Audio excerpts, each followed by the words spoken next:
Olá, meus queridos alunos de todo o Brasil. Olá, queridos telespectadores da TV Justiça. Começa agora mais uma edição do programa Prova Final. Um programa feito em parceria entre a Rede de Ensino LFG e a TV Justiça. Meu nome é Natália Masson, eu sou professora de Direito Constitucional da Rede de Ensino LFG e hoje trabalharei com vocês aqui no programa Prova Final um assunto imperdível, as emendas constitucionais. Se você deseja conhecer um pouco mais sobre o procedimento de reforma da nossa Constituição, fique conosco porque o programa tratará deste que é um importantíssimo tema, por isso, tão cobrado nos exames da OAB e em diversos concursos públicos. Para quem ainda não conhece o nosso programa, vale uma breve apresentação. Primeiramente, este programa é destinado não só ao aluno que pretende prestar o exame de ordem, mas também para aquele aluno que está firme, concentrado na preparação para os mais diversos concursos públicos. E se você não é estudante de direito, não é jurista, não pretende prestar nenhum concurso público, permaneça conosco do mesmo modo. O programa também é feito para você, para que você possa conhecer um pouco melhor a estrutura jurídico-política da nossa Constituição. Inclusive, no programa de hoje, o processamento da feitura de emendas constitucionais. Estruturalmente, o nosso programa é dividido em 3 blocos, 3 módulos. O primeiro, intitulado Tema do Dia, é aquele no qual o professor apresenta as principais digressões teóricas sobre o assunto. No segundo bloco, nós temos o Pergunte ao Professor. É um bloco fantástico em que o professor responde os questionamentos enviados pelos alunos de todo o Brasil, pelos telespectadores da TV Justiça. É nesse momento que você pode participar também, enviando sua dúvida, enviando sua pergunta para ela ser solucionada, sanada aqui no bloco número 2, o Pergunte ao Professor. Finalmente, nós temos o bloco de número 3, que é o X da questão. No bloco de número 3, resolverei questões anteriores dos exames da OAB. Será a sua chance de confirmar se assimilou de forma perfeita todo o conteúdo que foi aqui lecionado. Em suma, meus caros, o programa de hoje trata de um assunto que, ao meu sentir, é imperdível. Portanto, estou esperando todos vocês no nosso primeiro bloco, o tema do dia.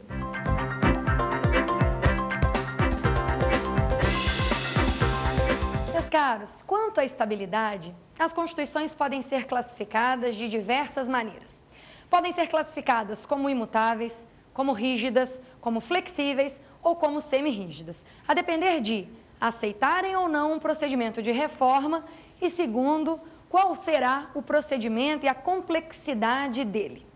E aí, nesse sentido, verificando todas essas possibilidades de classificação, eu posso te assegurar que nossa Constituição é uma Constituição do tipo rígida. Constituições imutáveis são aquelas constituições que não admitem procedimento de reforma. São aquelas constituições que, em verdade, funcionam como um convite à utilização de um recurso fatal de substituição, que é a revolução, que é a feitura de um novo texto. Portanto, se a Constituição é do tipo imutável e não admite que seu texto passe por pequenos ajustes, por pequenos procedimentos de reforma, cedo ou tarde ele se tornará obsoleto e então aquela Constituição terá que ser substituída. Por isso eu digo que é um convite fatal às revoluções. Agora, quando a Constituição é como a nossa, uma Constituição rígida, ela admite sim o procedimento de reforma, mas o procedimento de reforma é um procedimento muito mais solene, muito mais sofisticado, um procedimento muito mais complexo do que aquele previsto para a elaboração da legislação infraconstitucional. Por outro lado, quando a Constituição é uma Constituição do tipo flexível, ela também reconhece um procedimento de reforma. No entanto, apesar de reconhecer um procedimento de reforma, este baseia-se naquele mesmo processo de feitura, de elaboração de construção da legislação ordinária. E, por fim, conforme essa classificação que, em primeiro lugar, te apresentei, as Constituições podem ser também Constituições semi-rígidas, também conhecidas como constituições semiflexíveis. Estas, meus caros, são constituições bastante complexas, justamente porque admitem o procedimento de reforma, mas uma parte da Constituição só pode ser alterada segundo um procedimento mais gravoso. Uma outra parte só pode ser alterada segundo um procedimento mais simples, aquele mesmo procedimento utilizado para a elaboração da legislação ordinária. Então, nessa apresentação do nosso tema, que é emendas constitucionais, a primeira consideração que deve ser feita é a de que a nossa Constituição, quanto à estabilidade, é uma Constituição rígida. Recapitulando, o que é que isso significa? Significa, em primeiro lugar, que nossa Constituição admite, sim, o procedimento de reforma. Nossa Constituição pode ter seu texto alterado para que ele sofra pequenos ajustes, para que ele sofra um processo de rejuvenescimento. Lembre-se, reformar não é o meio adequado para se fazer revoluções constitucionais. Por isso, a reforma vai manter a essência do texto. A reforma vai manter a identidade básica do projeto constitucional. Mas, em verdade, vai compatibilizar aquele texto, aquela Constituição, com a realidade dinâmica que a Constituição pretende normatizar. Então, nossa Constituição, em sendo rígida, admite esse procedimento de reforma.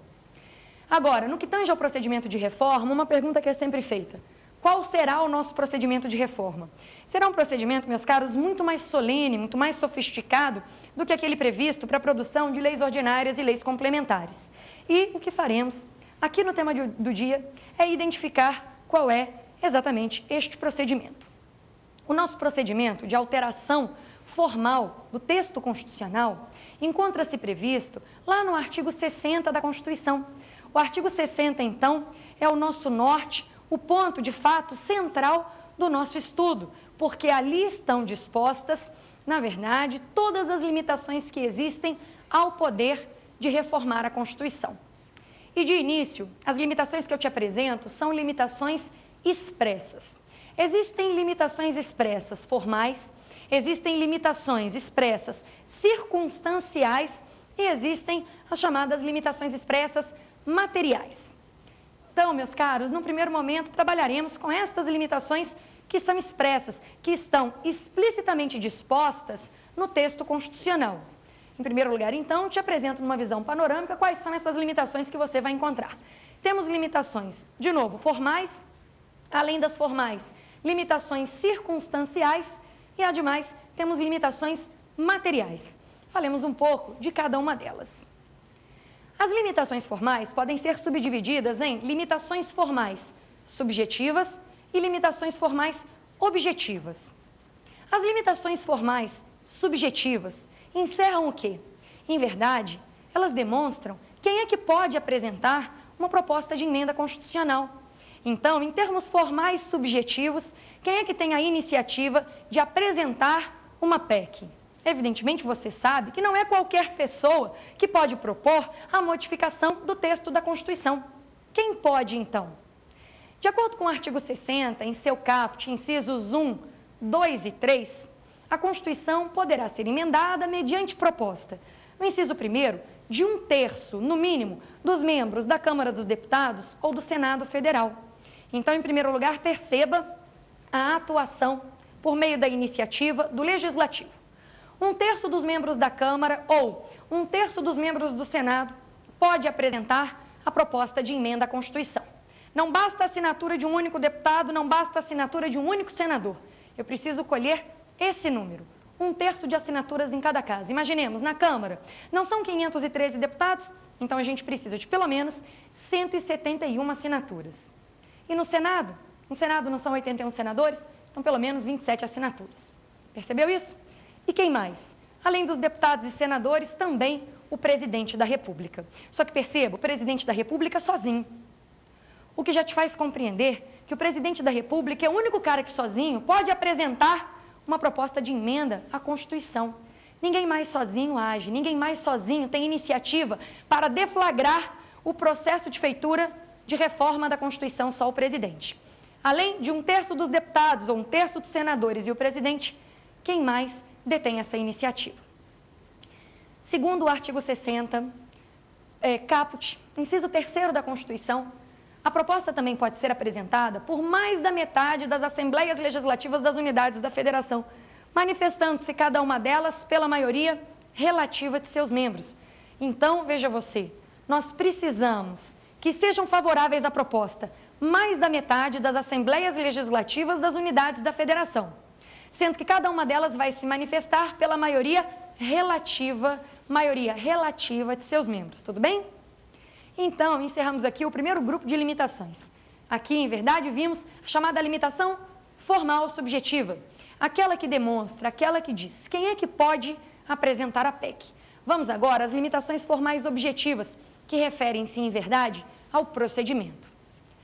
Essas limitações, que referem-se ao procedimento, encontram-se previstas também, obviamente, no artigo 60, mas agora nos parágrafos 2º, 3º e 5º do artigo 60. Falemos de cada um deles. O artigo 60, em seu parágrafo 2º, delimita de fato o procedimento de discussão e votação de uma proposta de emenda constitucional.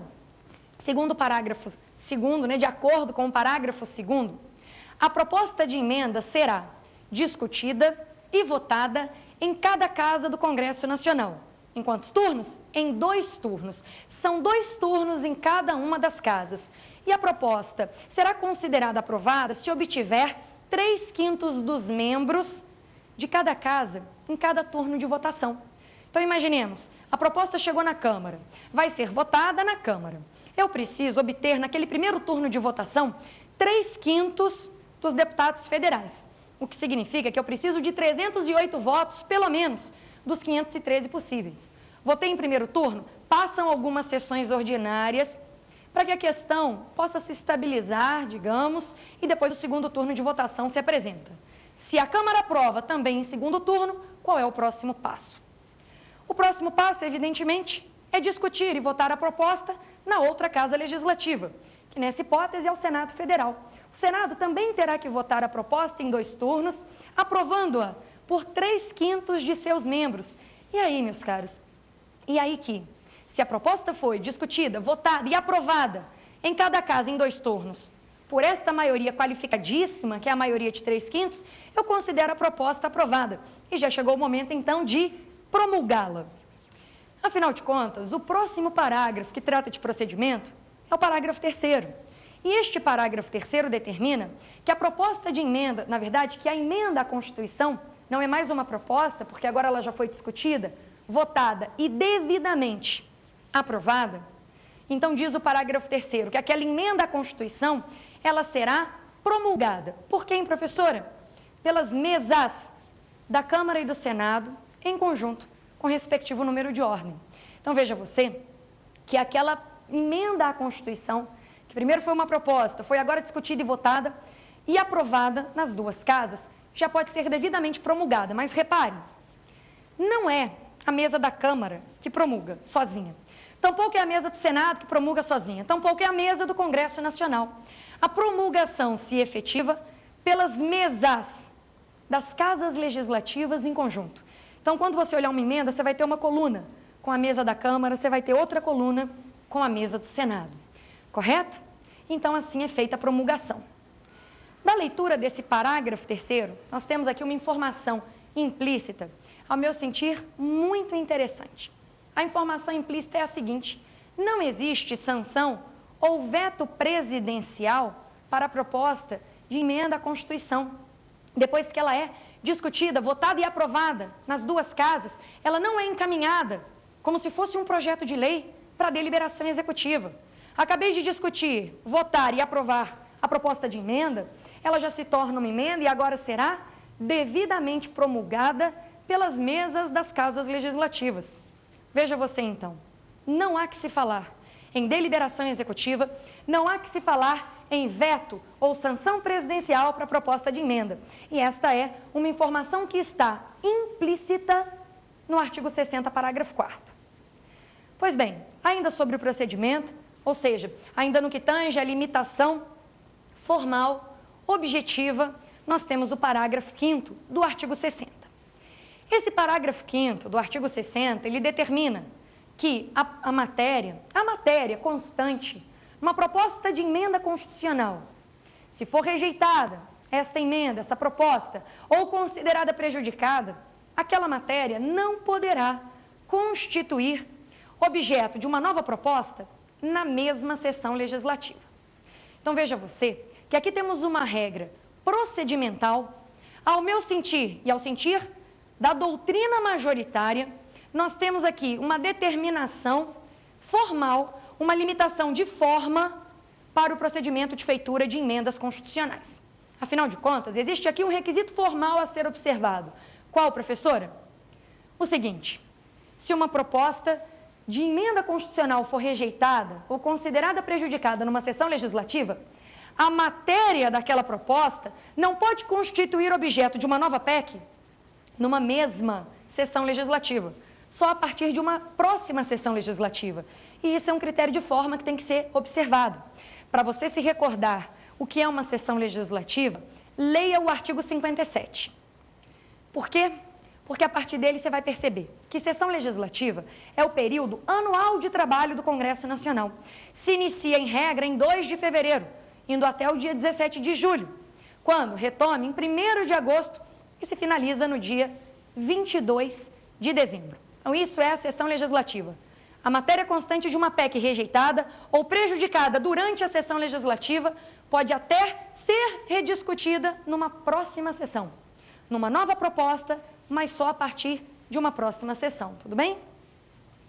Bom, se fechamos as limitações formais, agora eu te apresento as chamadas limitações circunstanciais.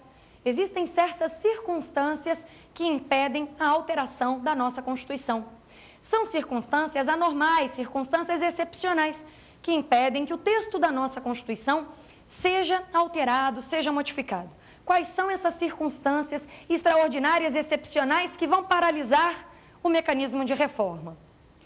O artigo 60, no parágrafo 1º, te diz quais são.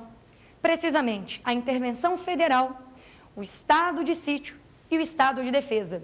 São estados de legalidade extraordinária que impedem que a reforma à Constituição seja feita, tá certo? Então, essas são as limitações circunstanciais. Em certas circunstâncias, que são estados extraordinários, situações excepcionais, maiorias ocasionais costumam surgir. E justamente por isso, não vamos permitir que o texto constitucional seja alterado nesse momento em que ânimos estão exaltados, inflamados. É melhor esperar o retorno à normalidade. E aí sim o texto poderá ser devidamente modificado, devidamente alterado. Agora, além das limitações formais e circunstanciais, temos também as chamadas limitações materiais. É isso aí. Em que, pese alguns autores discordarem, existe a possibilidade de limitarmos o conteúdo das emendas. Existe a possibilidade de limitarmos, restringirmos a atuação do poder de reforma no que tange ao conteúdo, o que o impede de abolir ou restringir certas matérias que estejam alocadas na Constituição como parte do seu núcleo essencial. Qual é o intuito de prevermos as chamadas limitações materiais ao poder de reforma? O intuito é uma só finalidade: preservarmos a identidade da Constituição, preservarmos alguma essência para a Constituição. Justamente existem alguns assuntos que, enquanto estivermos sob a égide desta Constituição, não serão suprimidos, não serão abolidos, sequer podem ser objeto de emenda tendente a restringi-los, tendente a aboli-los, tá certo? Então, meus caros, você deve estar curioso para saber quais são esses assuntos que, obviamente, você já sabe que fazem parte de um grupo intitulado cláusulas pétreas. Nossas cláusulas pétreas são as seguintes: a forma federativa de Estado, o voto direto, secreto, universal e periódico, a separação de poderes e os direitos e as garantias individuais. São estas, então, as nossas cláusulas pétreas. E, evidentemente, nesse momento, vocês podem estar pensando: professora, cláusulas pétreas podem ou não ser objeto de emenda? Meus caros, claro que cláusulas pétreas podem ser objeto de emenda, desde que a emenda não seja restritiva, desde que a emenda não seja abolitiva. Se a emenda vier para acrescentar algo, se a emenda vier para introduzir algo, essa emenda será perfeitamente possível. Agora, repare, uma emenda não pode, de modo algum, alterar o próprio artigo 60 em sua redação. O artigo 60, alguns dizem, é imutável, é um artigo imexível. Substancialmente, você não pode alterar nada naquele dispositivo. E por que não, professora? Porque, veja, esta é uma limitação implícita ao poder de reformar. Comecei nossa apresentação aqui no tema do dia dizendo que existem limitações expressas ao poder de reformar, mas além dessas limitações expressas, temos também limitações que são implícitas ao poder de reforma. Uma delas, a titularidade do poder originário, que não muda nunca, que não se altera nunca, pertence sempre ao povo. Isso está escrito em algum lugar? Não. É uma limitação implícita, ou seja, o poder de reforma não pode atingir essa percepção, não pode modificar essa constante que eu aqui coloquei. Outra, a impossibilidade de alterarmos o próprio artigo 60. O artigo 60, então, é uma regra imodificável, tá certo? Então, não podemos alterar o próprio artigo 60, seus parágrafos, seus incisos, tá certo? E veja, outros questionamentos sobre o tema emenda que você deve possuir serão certamente sanados no segundo bloco desse programa, porque é no segundo bloco, Pergunte ao Professor, que eu responderei os questionamentos que tenham sido enviados de todos os nossos alunos do Brasil, dos telespectadores aqui da TV Justiça. E são esses questionamentos que nos permitem incrementar o estudo, nos permitem sofisticar a análise do tema proposto aqui no primeiro bloco, tá certo? Então, estou esperando vocês lá no segundo bloco, onde resolverei as principais dúvidas e questionamentos. Até lá!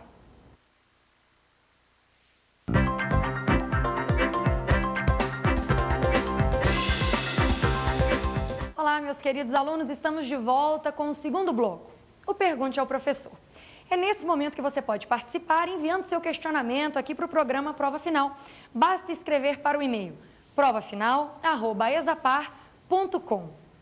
Meus caros, este é o momento que nós temos para fazer um estudo mais aprofundado do tema, que eu acabo de apresentar no bloco número 1, o tema do dia. É neste momento que as principais dúvidas que os alunos e telespectadores encaminharam serão solucionadas. Então vejamos quais são os principais questionamentos, aqueles que foram escolhidos para compor este que é o segundo bloco do nosso programa. Vamos à primeira pergunta. Professora, a única maneira de alterarmos a Constituição é o procedimento da reforma? Bom, ótima pergunta esta. Não, meu caro. De fato, temos outras maneiras de alterarmos o texto da Constituição, alterarmos a Constituição propriamente dita. Uma outra maneira que deve ser identificada e que você precisa conhecer é exatamente aquela consistente no procedimento de revisão constitucional. A revisão constitucional está prevista lá no artigo 3º do ADCT. A DCT é ato das disposições constitucionais transitórias e, em seu artigo 3º, trouxe um procedimento revisional para o texto da Constituição. Portanto, para quem conhece aquele dispositivo, fica fácil perceber que o texto da Constituição também pode ser modificado por meio das chamadas emendas revisionais, lá no ano de 93. No ano de 93 foram feitas 6 emendas revisionais, todas aprovadas por maioria absoluta em sessão unicameral, ou seja, a sessão do Congresso Nacional. Acontece que esse procedimento de revisão constitucional é um procedimento que já foi utilizado e, então, encerra hoje uma norma que consideramos doutrinariamente de eficácia esgotada, eficácia exaurida ou aplicabilidade esgotada. Portanto, o único mecanismo que temos hoje para alterar, modificar o texto da Constituição é mesmo o procedimento do artigo 60, a feitura de uma emenda constitucional que eu te apresentei no bloco número 1. Mas respondendo à pergunta do aluno, sim, já tivemos um outro procedimento de alteração, que é o procedimento revisional, que foi acionado lá no ano de 1993, 5 anos após a promulgação da Constituição. Não que este acionamento tivesse que de fato acontecer 5 anos após, como diz o artigo 3º do ADCT, não 5 anos exatos. Podia estar acontecendo agora, mas a comissão de revisão se reuniu, para alguns de forma precipitada, logo no ano de 93. Fez as 6 emendas revisionais, as aprovou por maioria absoluta em sessão unicameral e este procedimento de modificação do texto da Constituição se esgotou, se exauriu.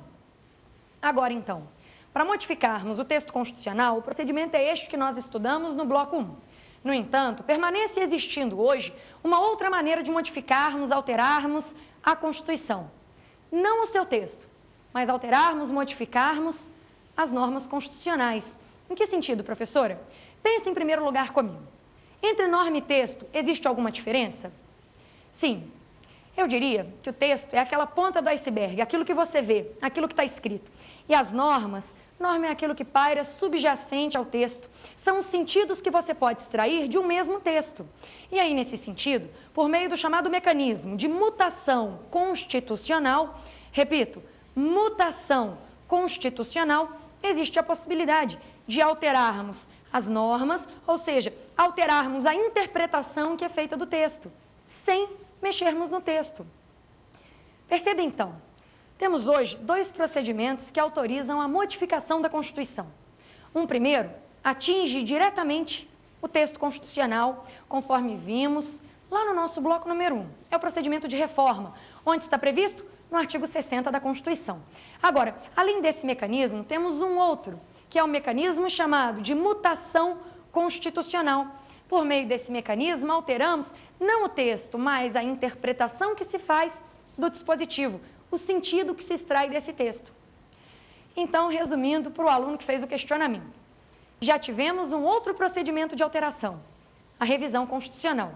Como esse procedimento já se esgotou, a aplicabilidade já está esgotada, a eficácia já está exaurida, hoje trabalhamos, além da reforma, que atinge o texto, trabalhamos também com a chamada mutação constitucional.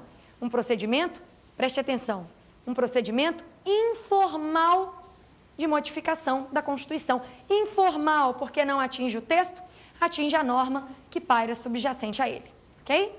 Vamos à segunda pergunta, então, vejamos qual é o segundo ponto aqui de dúvida dos nossos alunos. Oi, professora. Minha dúvida sobre o assunto é o seguinte: o povo pode se organizar para apresentar uma proposta de modificação ou alteração para a Constituição? Outra excelente pergunta, imagino que muitos de vocês tenham essa mesma dúvida, muitos de vocês devem partilhar esse questionamento: será que é possível que o povo se organize para apresentar uma proposta de emenda constitucional? A resposta aqui, pelo menos no primeiro momento, será peremptória. Não. Não, porque não existe nenhuma previsão expressa de apresentação de PEC por iniciativa popular no artigo 60, caput, nos incisos 1 a 3. Então, de forma expressa, inexiste essa iniciativa popular para apresentação de PEC. Não se esqueça, no entanto, que é possível que um projeto de lei, tanto faz se lei ordinária ou lei complementar, seja apresentado por iniciativa popular nos termos do artigo 61, parágrafo 2º. Então, meus caros, e para resumir, a primeira parte aqui da minha resposta: não existe iniciativa popular expressa para a apresentação de PEC. O rol do artigo 60 não contempla os cidadãos entre legitimados à apresentação de proposta de emenda à Constituição. No entanto, existe a possibilidade de os cidadãos se organizarem e apresentarem um projeto de lei, ou lei ordinária ou lei complementar, mas isso é possível. Agora, existe uma segunda vertente aqui que precisa ser levada em consideração, que envolve essa possibilidade de os cidadãos se organizarem para apresentar PEC, segundo alguns doutrinadores. Tradicionalmente e majoritariamente, eu diria, a posição doutrinária é pelo não, conforme explanei aqui no início da resposta. Inclusive, segundo o Supremo Tribunal Federal, essa possibilidade inexiste. Mas alguns doutrinadores tradicionais do nosso constitucionalismo, como por exemplo José Afonso da Silva, como por exemplo Paulo Bonavides, parecem entender de forma diversa, reconhecendo uma legitimidade implícita para os cidadãos. Segundo esses autores, existiria a possibilidade, sim, de os cidadãos se organizarem. Por quê? Porque são os titulares do poder constituinte originário. E se são os titulares do poder constituinte originário e podem o mais, que é apresentar um novo texto constitucional, por que é que não poderiam menos, que é simplesmente apresentar uma proposta de modificação deste, que já está em vigor? Então, segundo essa argumentação, feita pelos constitucionalistas pátrios, numa prova discursiva, você pode apresentá-la, e defender a possibilidade. Mas numa prova de múltipla escolha, por exemplo, no exame de ordem, primeira fase, aquela prova preambular, em que você tem que, na múltipla escolha, identificar a alternativa correta ou incorreta, você diria: não existe iniciativa popular para PEC, tudo bem? Respondida a segunda pergunta, eu parto para a terceira. Vejamos. Professora, eu sei que a maioria exigida para aprovar uma emenda constitucional é de 3/5, mas são 3/5 dos membros ou dos presentes? E qual a diferença? Sim, essa também é uma dúvida que muitas vezes atrapalha o estudo dos alunos, né? Enfim, de fato, quando vimos o procedimento, lá no bloco, o tema do dia, você foi capaz de perceber que, conforme o artigo 60, em seu parágrafo 2º, uma proposta de emenda constitucional precisa ser discutida e votada em 2 turnos em cada casa do Congresso Nacional, considerando-se aprovada se obtiver em cada casa, em cada um dos 2 turnos, uma maioria qualificadíssima, que é exatamente a maioria de 3/5. O aluno então questiona: essa maioria de 3/5 envolve o quê? É uma maioria qualificada? Envolve a maioria dos presentes? Envolve a maioria dos membros? Vejamos, 3/5 é uma maioria qualificada e envolve, evidentemente, a maioria dos membros. A maioria dos membros, então são 3/5 dos membros. Por exemplo, se na Câmara dos Deputados nós temos 513 deputados federais, só aprovaremos uma PEC lá na Câmara dos Deputados se obtivermos em cada turno de votação pelo menos 308 votos favoráveis. 308, então, é o que corresponde a 3/5 na Câmara. Então, veja bem, na maioria de 3/5, como é uma maioria qualificada, leva-se em consideração exatamente o número de membros e não o número de presentes. E aí, obviamente, o aluno que fez esse questionamento pode estar se perguntando nesse momento: professora, alguma maioria leva em conta o número de presentes? E minha resposta a ele é sim. Justamente porque temos a chamada lei ordinária, compondo o nosso processo legislativo, além das emendas constitucionais, que são objeto do nosso programa de hoje, temos também leis ordinárias, leis complementares, medidas provisórias, leis delegadas, decretos legislativos e resoluções. E as leis ordinárias são aprovadas por maioria simples, conforme dicção do artigo 47 da Constituição. E maioria simples é a maioria dos presentes. Então, há que se levar em conta aqui a maioria dos que estão presentes à sessão para identificarmos o número de votos necessário para a aprovação da espécie normativa. Agora, lembre-se, mesmo que seja a maioria simples, a maioria exigida para aprovarmos a espécie normativa, há que haver quórum. Como assim há que haver quórum? Se você vai aprovar uma lei ordinária na Câmara, você vai aprovar por maioria dos presentes. Só que se estiverem presentes, imaginemos, 5 deputados federais, você não teve quórum para instalar a sessão de votação. Para instalar a sessão de votação, você precisa que estejam presentes pelo menos 257 deputados federais, que é a maioria absoluta dos membros, tá? Então, em resumo, e preste muita atenção agora, porque isso aqui é a definição, me baseando, claro, na pergunta que o nosso aluno fez. Existe maioria simples, existe maioria qualificada. Maioria simples, leva em conta o número de presentes. Maioria qualificada, o número de membros. Maioria simples, o que significa? É o primeiro número inteiro após a metade dos presentes. Desde que presente a sessão, a maioria absoluta dos membros. Então, se o número total de membros é 50, para eu começar qualquer votação eu preciso de quórum, a presença de pelo menos 26. Se estiverem presentes nesse dia dos 50, 30, eu tenho quórum. E se eu vou votar com maioria simples, dos 30, eu preciso de 16 votos. Isso é a maioria dos presentes. Agora, a maioria qualificada, por outro lado, leva em consideração o número de membros. Então, ela pode ser, por exemplo, imaginemos uma maioria de 2/3. A Constituição trabalha bastante com essa fração. 2/3 quando exige, por exemplo, na manifestação da Câmara para autorizar o processamento do presidente por crime comum e de responsabilidade. Exige 2/3 dos membros da Câmara. 2/3 dos membros do Senado para condenar o presidente da República pela prática de crime de responsabilidade. Ou 2/3 do STF para editar, rever ou cancelar o texto de uma súmula vinculante, o enunciado de uma súmula vinculante. Então, essas maiorias qualificadas, 3/5, 2/3 ou a maioria absoluta, elas levam em conta o quê? O número de membros. Acho que com isso eu fechei a nossa terceira pergunta, por isso eu te convido para assistir comigo qual é o quarto questionamento. Professora, o parágrafo 5º do artigo 60 é uma limitação formal ou uma limitação temporal ao poder de emendar? Bom, em verdade, o parágrafo 5º do artigo 60 encerra ainda hoje uma certa dúvida, uma certa divergência doutrinária. Para alguns autores, eu diria poucos, o parágrafo 5º do artigo 60 consiste numa limitação temporal. Para outros, e aí eu já componho aqui uma corrente doutrinária majoritária, o parágrafo 5º do artigo 60 encerra mesmo uma limitação do tipo formal. Vejamos então o que o parágrafo 5º do artigo 60 diz e o porquê da dúvida, o porquê de fato de não termos ainda pacificado a questão.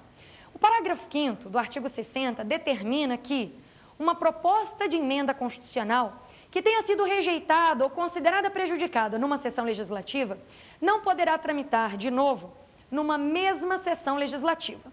Então, veja você que a matéria constante de uma proposta de emenda rejeitada ou havida por prejudicada não poderá constituir objeto de uma nova proposta na mesma sessão legislativa. Agora, veja, eu friso o mesma. Por quê? Porque, evidentemente, se for uma próxima sessão legislativa, uma outra sessão legislativa, é perfeitamente possível. O que não pode acontecer, o que é inaceitável segundo a Constituição é uma matéria de uma proposta de emenda constitucional que foi rejeitada ou considerada prejudicada numa sessão, constituir objeto de uma nova proposta numa mesma sessão. Porque, veja você, se for uma outra sessão, uma próxima sessão legislativa, uma sessão legislativa nova, é perfeitamente possível.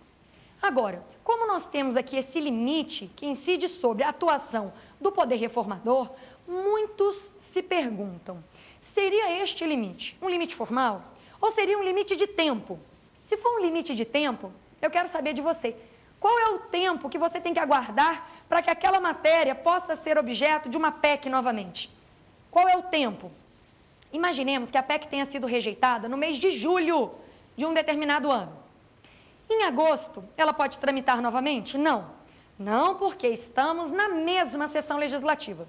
Só quando inaugurarmos a próxima sessão legislativa é que aquela matéria tramita novamente. Sim, professora. E quando é que vamos inaugurar essa próxima sessão legislativa? Bom, de acordo com o artigo 57, a sessão legislativa se inicia em regra no dia 2 de fevereiro. Vai até o dia 17 de julho, recomeça no dia 1º de agosto e vai ser finalizada de maneira agora definitiva em 22 de dezembro. Então, a PEC que foi rejeitada em julho pode constituir objeto de uma nova proposta? Pode, mas não no mês de agosto, não no mês de setembro, não no mês de novembro, dezembro daquele mesmo ano, nem mesmo no mês de janeiro do ano seguinte. Por quê? Porque é a mesma sessão legislativa. É a mesma sessão legislativa. E uma PEC rejeitada numa sessão legislativa não tramita de novo na mesma. Então, aquela matéria pode constituir objeto de uma nova PEC a partir de fevereiro do ano seguinte. Veja você quanto tempo esperamos. Esperamos os meses de agosto, setembro, outubro, novembro, dezembro, janeiro. Pelo menos, aproximadamente, 6 meses. Agora, e se a PEC for rejeitada em dezembro? Rejeitada em dezembro de um ano, tramita de novo, aquela matéria constitui de novo objeto de uma PEC a partir de fevereiro. Pois bem, quanto tempo eu esperei dessa vez? Ah, professora, agora foi menos, né? Só 2 mesezinhos a gente esperou e já deu para tramitar de novo. Pois é, não é uma questão de tempo, meus caros. Eu não sei quanto tempo, né, qual é o lapso temporal que a gente vai ter que aguardar. O que eu sei é que um critério de forma vai ter que ser respeitado. Que critério de forma é esse? Trocarmos de sessão legislativa. E então, ao meu sentir, a razão está com a doutrina majoritária que entende ser esta limitação uma limitação formal. Então, na minha percepção, a razão está com a doutrina majoritária que diz, olha, o critério que se observa aqui não é um critério de tempo. Eu não tenho que esperar um certo lapso temporal ser vencido para aí, então, aquela matéria constituir de novo objeto de PEC. Então, não é uma questão de tempo, é uma questão de forma. Obedecer o quê? Obedecer a este regramento, que uma nova sessão legislativa se inicie. O que vai acontecer, conforme você já apreendeu aqui comigo, a partir também da leitura do artigo 57 caput, quando, no ano seguinte, inaugurarmos a sessão legislativa, o que acontece normalmente no dia 2 de fevereiro. Professora, eu fiquei aqui com uma dúvida. Não foi objeto do questionamento, mas a partir da sua explanação eu comecei a pensar. Por que que, em regra, a sessão legislativa se inicia no dia 2 de fevereiro? Não é uma forma, assim, não é, na verdade, uma regra peremptória? Não é uma determinação? Começa em 2 de fevereiro e ponto? Não, meus caros, cuidado com isso. No primeiro ano da legislatura, lembre-se que legislatura é o período de 4 anos. No primeiro ano da legislatura, a sessão legislativa, ela vai se iniciar no dia 1º de fevereiro, para a chamada sessão preparatória, que é aquela sessão que visa dar posse aos membros eleitos e também eleger as mesas diretoras. Tudo bem? Então é isso. Na minha percepção, aquela limitação do artigo 60, parágrafo 5º, é uma limitação importantíssima e consiste num limite de forma e não de tempo, em que pese termos ainda hoje autores que pensam em sentido diferente. Tudo bem? Bom, meus amigos, convido vocês agora para assistirmos juntos qual é o nosso 5º e último questionamento com o qual encerraremos esse bloco Pergunte ao Professor. Venha assistir. Professora, as cláusulas pétreas podem ser objeto de emenda constitucional? E o parágrafo 4º que as prevê também pode ser objeto de emenda? Sim, todas as perguntas desse bloco foram perguntas muito interessantes, perguntas que versam exatamente sobre temas sempre muito cobrados no exame. Dessa vez, a aluna deseja saber se as matérias constantes do parágrafo 4º podem ser objeto de emenda e mais, se o próprio parágrafo 4º pode ser objeto de emenda. Bom, vou fracionar aqui a minha resposta em dois momentos distintos. Primeiro, com relação ao questionamento que foi feito de início, se as matérias constantes do parágrafo 4º podem ser emendadas. Essas matérias recebem o nome de cláusulas pétreas, o que pode dar ao aluno uma ideia equivocada, de que elas estão petrificadas, paradas e que nada as altera. Em verdade, o que temos ali é um núcleo que não pode ser tocado para abolição, para restrição, para diminuição. Nada impede, conforme você já viu no bloco 1, nada impede que uma proposta de emenda constitucional trate de um assunto considerado cláusula pétrea. Então, ao contrário do que muitos pensam, por isso dê toda a atenção a essa informação. Cláusulas pétreas são sim assuntos emendáveis. Cláusulas pétreas, repito, são sim assuntos emendáveis. Podem ser objeto de emenda constitucional, claro que sim, desde que a emenda não seja restritiva, não seja abolitiva, não seja tendente a abolir. Se a emenda pretende ampliar, imaginemos, o rol dos direitos individuais, ou por outro lado, se a emenda pretende incrementar uma garantia individual, ou pretende ampliar a extensão de um direito, ou pretende, digamos, alterar uma competência, sem, evidentemente, esvaziar as competências de um ente, ela está tratando, evidentemente, esta emenda de cláusula pétrea, ou de direitos e garantias individuais, ou então da forma federativa de Estado. Mas uma coisa é certa, essa emenda é possível, porque ela não é restritiva, ela não é tendente a abolir, ela não tem aqui a menor pretensão, né, de desmantelar aquele projeto básico da Constituição. Porque, veja, qual é a finalidade de termos as cláusulas pétreas no texto constitucional? Conforme eu já noticiei no bloco 1, a finalidade é mantermos a identidade do projeto constitucional, assegurarmos que a Constituição tenha alguma essência e que essa essência seja mantida. Então, as cláusulas que estão ali previstas não serão superadas, não serão restringidas, não serão retiradas. Mas nada impede que eu reforce aquelas garantias. Então, uma emenda trata, sim, de cláusulas pétreas, se não for para abolir, se não for para restringir. E se você deseja a exemplificação que sustente, do ponto de vista teórico, essas afirmações que eu fiz, basta você fazer a leitura do artigo 5º, em seu inciso 78, porque ali temos o direito à razoável duração do processo, um direito que só foi inserido, introduzido no texto constitucional pela emenda de número 45, que é uma emenda de dezembro de 2004. Então, repare, uma emenda constitucional que fez a reforma do judiciário, que é a emenda 45 de 2004, ela introduziu um novo direito individual no artigo 5º. O que significa que direito individual, que é cláusula pétrea, foi objeto de emenda. Percebeu isso? Agora, por que eu tenho certeza que essa emenda nesse ponto foi uma emenda constitucional? Por que eu tenho essa certeza? Eu tenho essa certeza porque a emenda só incrementou o rol de direitos, sem, na verdade, reduzi-lo, restringi-lo ou abolir algum direito que já estava previsto, certo? Então, respondendo à aluna, o primeiro questionamento dela, as matérias constantes do parágrafo 4º podem ser objeto de emenda? Podem. Agora, e o próprio parágrafo 4º? Pode ou não? Minha cara, respondi a esse questionamento, digamos de forma implícita, lá no bloco número 1, no tema do dia, quando eu disse que é impossível no Brasil termos a chamada dupla revisão, o que impede que o parágrafo 4º seja abolido, retirado. E esta é, conforme te apresentei no tema do dia, uma limitação implícita. Então, não, o parágrafo 4º não pode ser retirado, não pode ser objeto de emenda, tá certo? Justamente porque o artigo 60 é um artigo tido por imexível e modificável por força de uma limitação que é implícita, certo? Bom, meus caros, agradeço a vocês todos que participaram, enviando perguntas, gravando os vídeos e encaminhando para cá, para o nosso programa. Se você gostou desse mecanismo, tem também algumas dúvidas sobre temas interessantes envolvendo quaisquer das disciplinas que são aqui trabalhadas, se desejar, escreva para nós, prova final, exapar.com e participe enviando sua dúvida. Eu agora espero vocês lá no nosso módulo número 3, o X da questão. Vamos juntos resolver questionamentos anteriores propostos pelo exame da OAB. Até lá!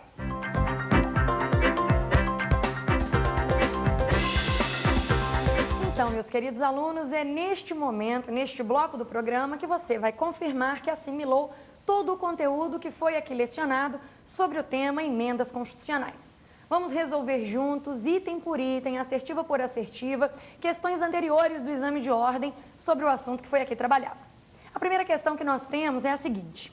Prova da OAB, o exame aconteceu no ano de janeiro de 2010 e a questão nos pedia para assinalar a opção correta acerca do disciplinamento das emendas constitucionais. A primeira assertiva, que é a assertiva da letra A, nos diz o seguinte: as emendas à Constituição podem ser definidas como uma espécie extraordinária e transitória do gênero das reformas constitucionais. Meus caros, no gênero reformas constitucionais, nós temos não só a feitura das emendas constitucionais, que, claro, foi o tema do programa de hoje, como temos também a chamada revisão constitucional, por nós estudada lá no bloco de número 2, quando um dos alunos questionou se existia alguma outra possibilidade de termos modificação formal da Constituição que não as emendas. E essa segunda possibilidade é justamente aquela que trata da revisão constitucional. Então, esse mecanismo de modificação formal, extraordinário e transitório do texto constitucional que nós temos, conforme você já compreendeu lá no nosso bloco de número 2, é a revisão constitucional. Então, a assertiva da letra A era uma assertiva incorreta, não pode ser sua resposta. Na letra B nós temos: há limitações implícitas ao poder reformador. Conforme você bem sabe, além das limitações expressas, que são limitações formais, materiais e circunstanciais, nós temos também limitações implícitas ao poder de reforma. Limitações estas que já foram apresentadas no bloco 1, o tema do dia, e no bloco 2, o Pergunte ao Professor. Então, a essa altura, no nosso módulo número 3, você já percebeu que a nossa resposta é exatamente a assertiva constante na letra B. Justamente porque existem, sim, limitações implícitas ao poder de reformar. Veja você que o examinador não exigiu que você conhecesse quais são essas limitações. Simplesmente pediu que você identificasse a existência delas. E claro, nós sabemos, as limitações implícitas existem. Caso o examinador tivesse questionado quais são, bom, poderíamos ter apresentado, em primeiro lugar, a impossibilidade de alterarmos a titularidade do poder constituinte originário. Titular do poder originário é o povo, e isso não muda nunca. Está escrito onde? Em lugar algum. Então, é claro, uma limitação implícita. Já marcamos letra B, verificaremos nas demais assertivas agora só mais uma coisa: o porquê de elas estarem erradas. Vejamos, letra C. As limitações expressas com relação às emendas à Constituição restringem-se às temporais e às materiais. Meus caros, em primeiro lugar, todos nós já sabemos a essa altura que existem também limitações formais à reforma da Constituição. Que essas limitações formais se subdividem em duas: limitações formais subjetivas e limitações formais objetivas. As limitações formais subjetivas referem-se ao quem? Quem é que pode apresentar a proposta de emenda constitucional? Conforme você já visualizou comigo, lá no caput do artigo 60, somente os legitimados que estão nos incisos 1 a 3. E depois temos também as limitações formais do tipo objetivas, que estão nos parágrafos 2º, 3º e 5º do nosso artigo 60. Então, aqui, nesta assertiva, falta, primeiro, o reconhecimento de que nós temos limitações formais ao poder de modificar a Constituição. E, além disso, as limitações temporais, elas não são, digamos assim, unanimidade. Não há pacificidade na doutrina sobre a previsão delas. E já recomendei a vocês que considerem o artigo 60, em seu parágrafo 5º, uma limitação do tipo formal. Última alternativa, letra D, é a que diz: as limitações materiais de emenda à Constituição relacionam-se à ideia de que a Constituição, documento mais importante de um país, não pode ser alterada em regime de exceção. De fato, existe aqui uma previsão no nosso texto constitucional de que as emendas não sejam alteradas durante o regime de exceção. Ou seja, perante situações extraordinárias, como são a intervenção federal, o estado de defesa e o estado de sítio, nossa Constituição não poderá ser alterada, não poderá ser modificada. No entanto, repare o seguinte, esta é uma limitação circunstancial e não uma limitação do tipo material. Por isso, se é uma limitação circunstancial, ela não pode ser intitulada, caracterizada de outro modo. São determinadas circunstâncias que impedem a modificação do texto constitucional. Limitações materiais são aquelas que se encontram lá no artigo 60, em seu parágrafo 4º, ok? Então, meus caros, com isso fechamos a questão de número 1, resposta letra B, B de bola, quando dizia que existem sim limitações implícitas ao poder de reformar o texto da Constituição. Agora em adiante, passemos à questão de número 2. Na questão de número 2, também elaborada pela Fundação Getúlio Vargas, também do ano de 2010, temos o seguinte: com relação ao tema Poder Constituinte e Emenda à Constituição, analise as alternativas, ou melhor, as afirmativas a seguir. Item 1. A proposta de emenda constitucional exige um quórum qualificado para sua aprovação. A emenda constitucional será considerada aprovada após discussão e votação em 2 turnos pelo Senado Federal, devendo obter 3/5 dos votos dos seus membros em cada turno de votação. Meus caros, esse item aqui de número 1 foi um item interessante. Primeiro, ele disse que a proposta de emenda constitucional exige um quórum qualificado para sua aprovação, o que é fato, porque sabemos que a maioria qualificada. Você se lembra, no bloco número 2, me questionaram justamente esse ponto. Se a maioria era de 3/5 e, em sendo de 3/5, se era uma maioria qualificada, se relacionava aos presentes ou aos membros. E, em verdade, sabemos, são 3/5 dos membros e isso é uma maioria qualificada, o que faz com que o quórum seja qualificado.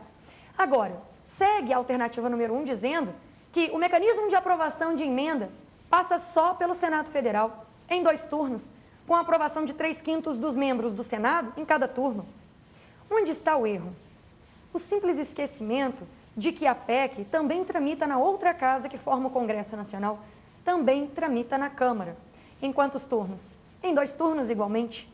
Então, a votação é feita conforme você já assimilou, conforme artigo 60, parágrafo 2º, nas 2 casas, em 2 turnos, considerando-se a proposta aprovada se obtiver, em ambos, 3/5 dos votos dos respectivos membros. Então, o veredito. Esse item 1 é falso. Item 2. São temas que não podem ser objeto de proposta de emenda constitucional que os pretenda abolir. A forma federativa de Estado, de fato, é uma das cláusulas pétreas, assim como os direitos e as garantias individuais também o são, a separação de poderes, o voto direto, secreto, universal e periódico. E, enfim, temos aqui um itemzinho número 5 dizendo que as regras constitucionais relativas ao controle de constitucionalidade também não podem ser objeto de proposta de emenda constitucional que pretenda abolir exatamente esse conjunto. E, em verdade, em que pese a construção do item aqui ter sido feita inicialmente de maneira adequada, ao final pecou. Por quê? Forma federativa de Estado, voto direto, secreto, universal e periódico, separação de poderes e direitos e garantias individuais são mesmo cláusulas pétreas e não podem ser objeto de emenda se a emenda é tendente a aboli-los. Agora, o último assunto que temos aqui, as regras pertinentes ao controle de constitucionalidade não constam do artigo 60, parágrafo 4º, em nenhum inciso, o que significa que não são cláusulas pétreas, o que me faz concluir que o item 2 é igualmente falso. Vejamos o terceiro item. A matéria constante de proposta de emenda rejeitada ou havida por prejudicada não pode ser objeto de nova proposta na mesma sessão legislativa. Esse aqui é um item interessante, está construído em conformidade com o artigo 60, parágrafo 5º, que diz exatamente isso. A matéria constante de uma proposta de emenda constitucional rejeitada ou havida por prejudicada não pode, de forma alguma, ser objeto de uma nova proposta na mesma sessão legislativa. Na mesma sessão legislativa, não. Se for uma outra sessão legislativa, imaginemos uma próxima sessão legislativa, é perfeitamente possível que aquela matéria constitua objeto de uma nova PEC, mas na mesma sessão legislativa, não. Tá? Isso é uma regra que visa assegurar, digamos, uma certa estabilidade naquela votação. Se a PEC foi rejeitada, se a matéria foi considerada prejudicada, Só numa próxima sessão legislativa é que ela poderá ser novamente discutida, que ela poderá ser novamente trabalhada, tá certo? Não se esqueçam de uma recomendação que eu já fiz. Estudem esse artigo 60 em seu parágrafo 5º, com também o artigo 67 e o artigo 62 em seu parágrafo 10, ok? Vejamos agora então, se os itens 1 e 2 estão falsos e o item 3 é verdadeiro, porque está em consonância com o artigo 60, parágrafo 5º, vejamos as alternativas. Assinale, letra A, se somente a afirmativa 1 estiver correta, o que não é possível. Letra B, se somente a afirmativa 2 estiver correta, tampouco impossível. Letra C, se somente a afirmativa 3 estiver correta, é nossa resposta, é o nosso gabarito. Letra C, somente a afirmativa de número 3 é uma afirmativa adequada, é uma afirmativa correta. Então, na questão número 2, o seu gabarito era este. Letra C. Tudo bem? Bom, meus caros, com isso eu encerro mais uma das minhas participações aqui no programa Prova Final. Foi uma honra trabalhar com vocês, este que é um assunto imperdível, justamente porque sempre muito constante dos exames da OAB e, eventualmente, também de diversos concursos públicos. Eu continuo torcendo muito por vocês, que vocês tenham aí ampla dedicação no estudo e que todo esse esforço seja recompensado. Aguardo vocês todos numa próxima edição do nosso programa. Até breve.